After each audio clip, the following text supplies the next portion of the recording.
How we doing, guys? Moose here. Welcome back to episode number 74 of our West Ham United career mode. And we are back. We've brought back Hammers headlines. Let me know in the comments any of your suggestions for Hammers headlines, things that could stir the pot here for West Ham United. But we're going to do comment of the week this week, and it comes from Simpu commenting on the career mode saying, Moose, good to see that you were able to bounce back in amazing fashion against Liverpool after only scoring once in 3 games. Cresswell's goal was ridiculous. Solid win against Bournemouth too. Tough luck losing to Barca. That Neymar goal was unbelievable. How has your star-filled midfield performed this season, in your opinion? To me, it seems like they're doing a very good job. Simple, I'm going to 100% agree with you there. Pjanic, they kind of fall into 3 categories, in my opinion. Pjanic and Roberto, unbelievable, fantastic. Kiyate, bad, not very good. Noble, Dyer, decent, right in the middle. Dyer's been on the cusp of the excellent crowd. Noble's been very average. Kiyate's been Lanzini's been Well, Kiyate's been bad. Lanzini's been Alder's been But the guys that are playing the majority of the minutes are in sensational form. There's no doubt about that. So that's really the main thing that we want to take from that. Pjanic, Payet, of course, midfield has been a little inconsistent, but still very good. As we take a look at the table, interesting things to note. Hull in 2nd, Sunderland in 4th, Villa in 7th, West Brom in 9th. What? Liverpool in 17th, Spurs in 12th. What is going on? But, that remains to be said. Newcastle, they are struggling. They're in about 15th right now, and we have to take them on. We're playing a 4-4-2, and some of the boys I said need to improve are going to have to do such the business for us to do very well here. The likes of Alder is going to be in the lineup. We're going to see what they can do, but we take on a Newcastle side that's really struggling. Only 12 points from 14. We are top of the table, plus 18 goal difference. That's 10 better than any other team in the league, and really it's down to our defense. Has been unreal. 9 goals against through 14 matches, which is just sensational. We're coming up against Newcastle, but seeing some changes. Juan Jesus at the back, Alisson in goal, Choupo-Moting up front. So some decent players. They've brought Cabella back from his loan, or Cabella, however you want to say it. And then they got Mitrovic, Tolvin, Wijnaldum, some good players on the bench that could look to make an impact for them, of course. Whereas we have Butland in goal, Vanderveer, Brooks, Oxford, and Medin's finally getting, I think, his first start of the season.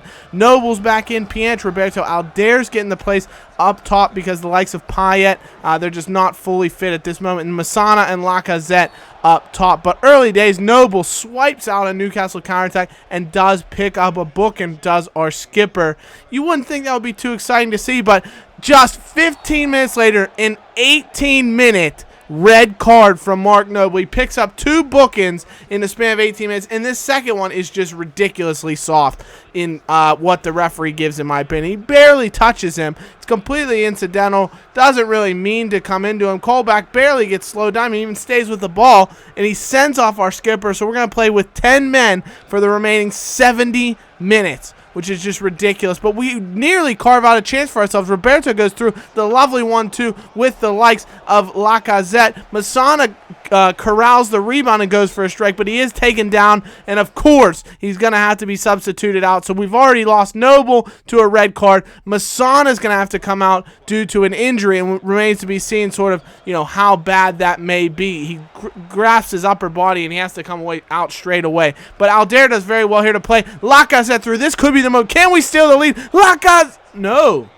Shocking finish from Lacazette, unfortunately, and Newcastle spare their blushes for the time being. Colback with a good chance that forces Butland into a save, and things remain deadlocked early on at 0-0. Another good chance for Jack Colback as he comes through, and we do keep the flaming-haired midfielder out for just a little bit. Wijnaldum with a good chance. Butland makes a save. We're into the 77th minute already, and we have yet to see Newcastle break the deadlock, which is good. We're holding on. We've been playing with 10 men this whole time, and we nearly have a chance to take the lead. Roberto with 2 really good opportunities, but unfortunately he can't break the deadlock. Cabella whipping a free kick in the 79th minute. Floats in looking for the head of Mitrovic, who's come on as a sub, and it goes off the bar. So we're lucky to escape unscathed yet again, but we wouldn't be so lucky another time. Tovan into Anita, finds Wijnaldum on the turn. That is a sickening strike. Puts it in the top corner. Wonderful shot from the former PSV Eindhoven man. Turns on the ball.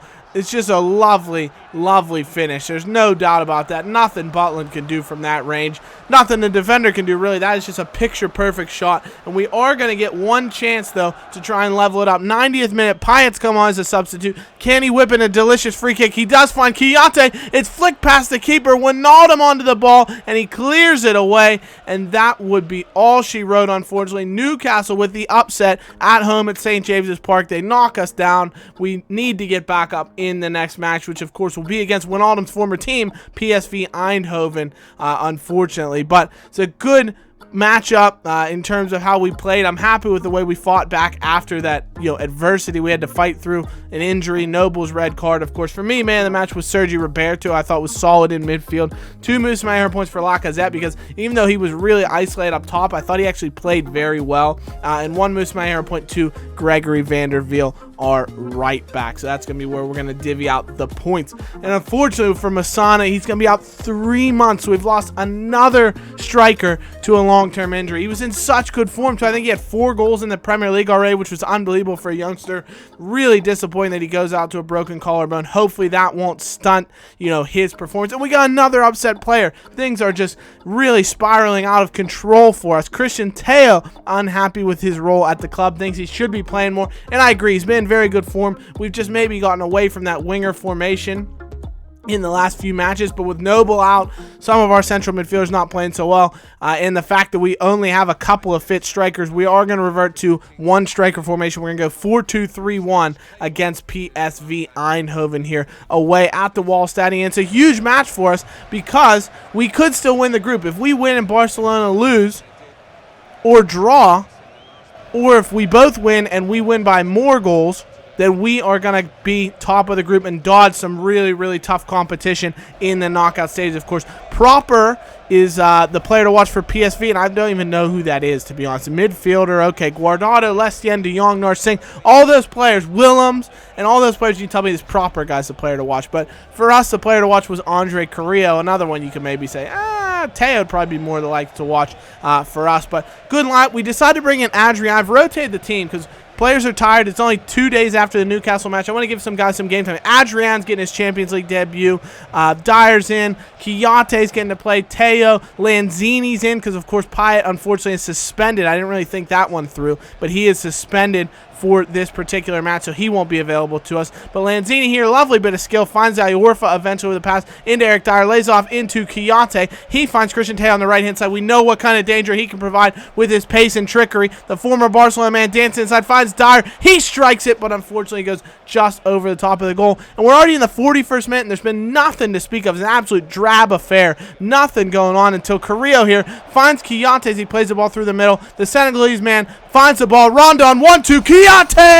It's in the back of the net. Lovely finish from the former Anderlecht man. He knows all about, no he doesn't. I don't know what I'm talking about. Anderlecht and PSV are in the same league, Matt, you moron. But Kiyate, he's not a moron. He knows how to put the ball in the back of the net. Lovely finish. It's a really nice goal, you have to say, from Checo Kiyate. Cool, composed, collected.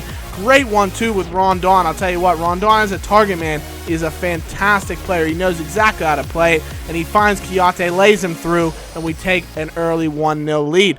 Unfortunately for us, PSV come back the other way with a really good chance here. Luke de Jong turns around Iorfa, comes forward. He beats Adrian, but it comes off of the crossbar. As one of my favorite YouTubers, Dr. Benji, would say, he did not respect the equipment, and as such, PSV don't deserve to win. And you want to talk about respect. Give Dominic Iorfa some respect. What a ball he just played out to Andre Carrillo. Does fantastically. Carrillo using his pace to dance through a couple of defenders. Finds Kiyate, who strikes it and forces the PSV keeper into a really good save, which will allow us to win a corner. Christian Teo, that man who deserved more time, is going to whip in, and he's going to find his wing partner, Andre Carrillo. He was the player to watch, and he does so well to win that header there. He's in a forest of trees, and somehow he's the one that connects with the ball. Might be that big haircut he's got going on, but Teo whips in a sumptuous ball. Lovely. Carrillo gets in there. You can see we had the likes of, I think that's what, Ogbonna's in there. Everybody's in there going for that header, but Carrillo wins it, does get the goal,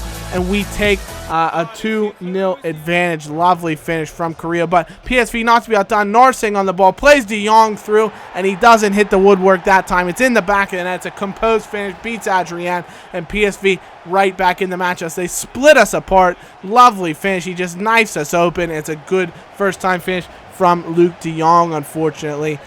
Really, really good goal. His 5th in the Champions League. He's been scoring goals for absolute fun. It's a shame PSV are going to go out.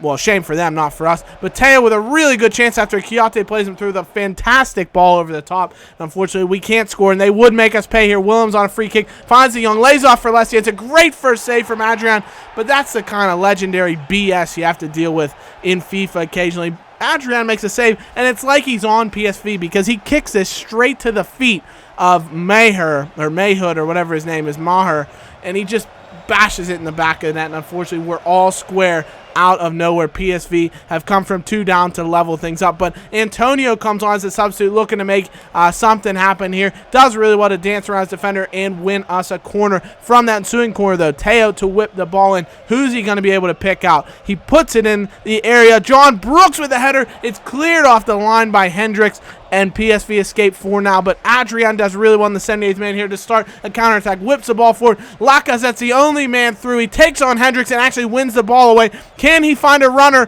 in the form of goal? Antonio's there. It's shot safe. Rebound. Antonio. Lovely finish. Mikel Antonio. Oh, Mikel Antonio. A blur of curd and blue, you know. Can't be stopped, so don't you try.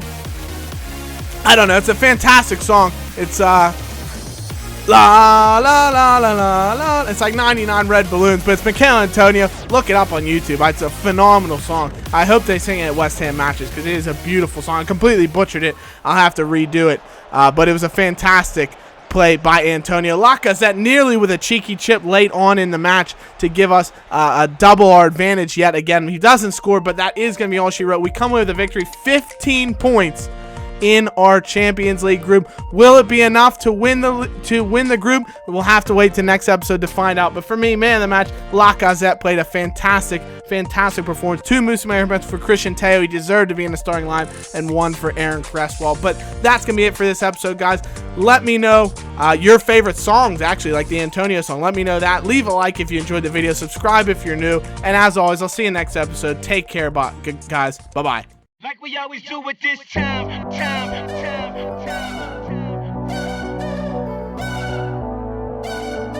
I got to shine.